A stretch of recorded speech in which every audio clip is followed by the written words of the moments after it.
కారం, ఉప్పు, పసుపు, మసాలాలు వేసిన. ఇప్పుడు చికెన్లో నిమ్మకాయ పిండుతున్నా.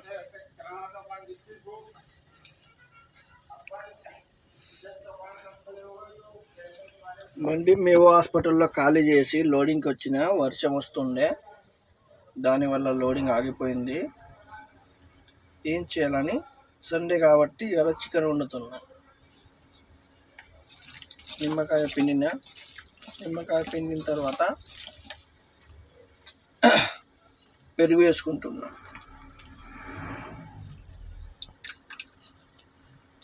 ఎక్కువ వద్దు, మనకు సరిపోయేంత పెరుగు వేసుకున్నాం.